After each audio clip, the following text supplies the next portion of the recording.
Hello అండి. First of all బాబుకి ఎలా ఉందో చెప్పేస్తాను. సో చాలా బెటర్, ఆల్మోస్ట్ క్యూర్ అయిపోయింది. సో నేనైతే మీకు లాస్ట్ 45 డేస్ వెయిట్ లాస్ ఛాలెంజ్లో 27th డేకి వెయిట్ లాస్ ఛాలెంజ్ ఆపేస్తున్నా అని వీడియో పెట్టాను కదా. సో అప్పుడైతే ఇంకా బాబుకి చికెన్ పాక్స్ వచ్చిందని చెప్పి ఆపేయాల్సి వచ్చింది. దాని తర్వాత మేము ఇక్కడ సొంత ఇంటికి వచ్చిన తర్వాత ఇక్కడ తనకి క్యూర్ అయిన తర్వాత నేను కొన్ని డేస్ నాకు ఏదైతే కుదురుతుంది ఇక్కడ రొటీన్ సెట్ చేసుకోవడానికి, వెయిట్ లాస్ జర్నీ కంటిన్యూ చేయడానికి నాకు ఏది ఇక్కడ చేయగలను అని కొంచెం ప్రాక్టీస్ చేసి రొటీన్ సెట్ అయిన తర్వాత ఓకే అది కూడా నేను లాంగ్ టర్మ్ చేయగలను లేదా తెలియదు, అంటే ఒక్కో రోజు ఒక్కోలా ఉంటుంది కదా. సో కాబట్టి నాకు వీలైన రోజులు ఖచ్చితంగా ఒక సింపుల్ రొటీన్ ఫాలో అవుదామని చెప్పేసి ఒకటి సెట్ చేసుకున్నాను. అదేంటంటే పెద్దగా రూల్స్ ఏం పెట్టుకోలేదు, చాలా సింపుల్గా పెట్టుకున్నాను. ఇక్కడ యాక్చువల్గా నేను మాట్లాడింది చాలా రీసౌండ్ వస్తుందని మళ్ళీ వాయిస్ ఓవర్ ఇస్తున్నా, అందుకే మీకు సింక్ లేకపోవచ్చు, బట్ స్టిల్ విషయం అయితే ఇదే అనమాట. సో నేనేమనుకున్నానంటే ఒక 10 డేస్కి సింపుల్గా ఒక రొటీన్ పెట్టుకుందాం అనుకున్నా. మరీ 10 డేస్ హిమా అంటే ఓకే పర్లేదు, అదైనా నాకు something is better then nothing అన్నట్టు. ఏమి చేయకుండా ఉండడం కంటే ఒక 10 డేస్ మంచి రొటీన్లో మీకు మోటివేషనల్గా వీడియోస్ వస్తూ ఉంటే బాగుంటుంది అని చెప్పి 10 డేస్ పెట్టుకున్నా. మీరు ఎవరైనా బిగినర్స్ ఉంటే మీకు ఇది బాగా యూజ్ అవుతుంది, ఎందుకంటే 10 డేస్ అనేది సింపుల్గా కొన్ని రోజులకి అయిపోతుంది కాబట్టి ఈజీగాను అండ్ బాగా ఎనర్జెటిక్గాను చేయొచ్చు. సో ఇందులో వచ్చేసి నేను సింపుల్గా ఏమనుకున్నానంటే వాటర్ ఖచ్చితంగా తీసుకోవాలి, అండ్ దాని తర్వాత వచ్చేసి ఫుడ్ వచ్చి కొంచెం ప్రోటీన్ ఫోకస్డ్గా ఉండాలి, అండ్ ఫైబర్ కూడా బాగా తీసుకోవాలి. మార్నింగ్ ఏదో ఒక యాక్టివిటీ, అది ఏది కుదురుతుంది అనేది నేను చెప్పలేను, ఏది కుదిరితే అది, కానీ ఖచ్చితంగా ఒక యాక్టివిటీ అయితే ఉండాలని అయితే పెట్టుకున్నాను. సో వీలైనంత వరకు అది చేస్తున్నా. ఇప్పుడు ఆల్రెడీ కొన్ని డేస్ నేను ఫాలో అయిపోయాను. సో ఫాలో అయిన తర్వాత నాకు కాన్ఫిడెన్స్ వచ్చిన తర్వాత ఇప్పటి నుంచి వీడియోస్ పెడదామని అనుకున్నాను. ఎందుకంటే మీరు ఆల్రెడీ కామెంట్ చేస్తున్నారు వీడియోస్ పెట్టు హేమా కమ్ బ్యాక్ అన్నట్టు.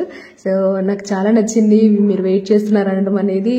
సో కాబట్టి నేను వీడియోస్ ఖచ్చితంగా పెట్టాలి. ఆల్రెడీ కొన్ని రోజులు ఉన్నాయి నా దగ్గర, నేను ఫాలో అయిన తర్వాతే నేను ఇది స్టార్ట్ చేస్తున్నాను. సో మీలో ఎవరైనా వెయిట్ లాస్ జర్నీ స్టార్ట్ చేసే పని అయితే ఖచ్చితంగా ఇది మీకు బాగా బెనిఫిట్ అవుతుంది. ఎందుకంటే షార్ట్ టర్మ్గా పెట్టుకున్నప్పుడు మనం మోర్ ఎనర్జెటిక్గా ఉంటాము, లాంగ్ టర్మ్ పెట్టుకున్నప్పుడు కొంచెం డిమోటివేషన్ ఉంటుంది, అబ్స్టకల్స్ వస్తాయి, మధ్యలో ఇబ్బందులు వస్తాయి. కాబట్టి షార్ట్ టర్మ్గా 10 డేస్ అనేది మీకు కూడా బాగా యూజ్ అవుతుంది. కాబట్టి ఖచ్చితంగా మీరు కూడా ఈ 10 డేస్ ఇలా ఫాలో అయ్యి చూడండి. మా అబ్బాయికి కొంచెం సెట్ అయిన తర్వాత హెల్త్, మేము మా రెంటింటికి వెళ్ళి ఆ వెయిట్ మెషిన్ తెచ్చుకున్నాను. సో ఇది వచ్చేసి మీకు ఈ ఛాలెంజ్ స్టార్టింగ్లో వెయిట్ చూపించారు కదా, అందుకని తెచ్చుకున్నాను. అదే కాకుండా నాకు కూడా ఇంకా వెయిట్ చేస్తున్నాను, ఎందుకంటే లాస్ట్ 45 డేస్ ఛాలెంజ్లో నేను వెయిట్ పెరుగుతూ ఉన్నాను కదా, ఎంత ట్రై చేసినా సరే. మరి ఇప్పటికి ఎంత రీచ్ అయ్యానా అన్న దానికైతే వెయింగ్ మెషిన్ తెచ్చుకొని పొద్దున్న లేసి ఫస్ట్ వెయిట్ చెక్ చేద్దామని చెప్పేసి చూశాను. సో ఇది వచ్చేసి ఆ ప్లేస్ నుంచి, అంటే వేరే ప్లేస్ నుంచి ఒక ప్లేస్కి మార్చినప్పుడు ఖచ్చితంగా కొంచెం చేంజ్ కూడా ఉంటుంది. మెషిన్ అక్యురేట్గా అంటే కరెక్ట్గా మనకి వెయిట్ చూపించదు. అదే కాకుండా అక్కడ ఉన్న టెంపరేచర్ మీద డిపెండ్ అవుతుంది, అక్కడ ఉన్న ప్లేస్ మీద, ఇంకా దట్టు చాలా ఫ్యాక్టర్స్ మీద డిపెండ్ అవుతుంది. బట్ మనం ఒక అంచనాకి చూసుకోవాలి అంతే అనమాట, అంతేగాని ఇదే కరెక్ట్ నెంబర్ అని నమ్మకూడదు.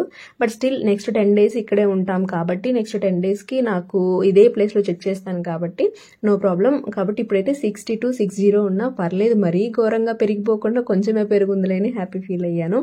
అయితే ఈ రోజు ఏంటంటే మేము వచ్చిన దగ్గర నుంచి నేను ఇంట్లోనే ఉండడం చూసి మా అత్త కూడా చాలా ఫీల్ అయిందనమాట. అంటే నేను మామూలుగా ఏదో ఒక యాక్టివిటీ చేయాలని ఎక్కువ ఈగర్గా ఉంటానని మా అత్తకు కూడా తెలుసు. ఇంక ఇంట్లోనే ఎట్లా ఉంటావు నాన్న, వెళ్దాం వాకింగ్, నేను వస్తానన్నట్టు తీసుకెళ్ళింది అనమాట. మేము వెళ్ళేటప్పుడు కొంచెం ఎండబడింది, అంటే బాబు లేచిన తర్వాత.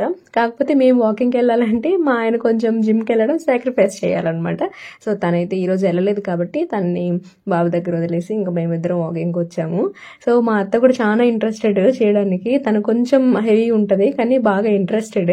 సో ఇట్లాంటివి బాగా కలిసి చేస్తారనమాట. ఇంకా సరే అని చెప్పేసి వెళ్ళాము వాకింగ్కి. ఇంకా నేను కాసేపు వాకింగ్ చేసిన తర్వాత జాగింగ్ చేశాను, మైల్డ్ జాగింగ్, మరీ హెవీగా ఏం కాదు.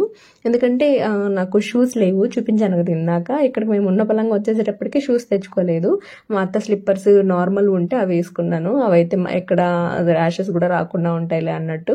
తర్వాత ఇంకాసేపు జాగింగ్ చేసి కొన్ని ఇక్కడ వింత యాక్షన్లన్నీ చేస్తున్నా.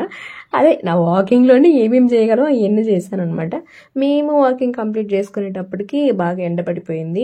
ఆల్మోస్ట్ దగ్గర ఒక 1 అవర్ పట్టి ఉంటుంది మేము వెళ్ళేసి వచ్చేటప్పటికి.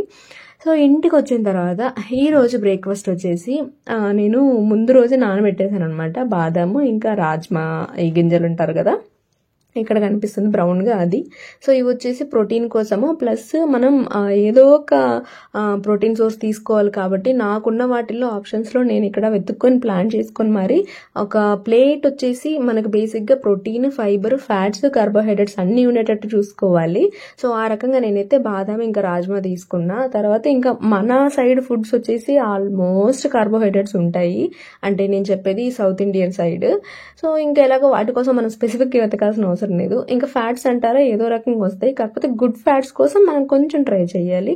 మేజర్గా మనం ఫోకస్ చేయాల్సింది ప్రోటీన్ అండ్ ఫైబర్ అనేది నాకు బాగా అర్థమైంది.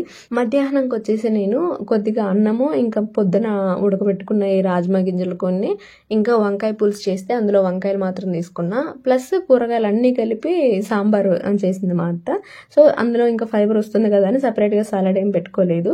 కొద్దిగా కర్డ్ తీసుకున్నా. నాకైతే ఈ పులుసుకే సరిపోయింది అన్నం మొత్తం. ఇంకా కర్డ్ కొద్దిగా లైట్గా ఉప్పు చల్లేసుకొని అట్లా పైన సాల్ట్ చల్లేసుకొని తినేసాను. సో అది లంచ్ అనమాట.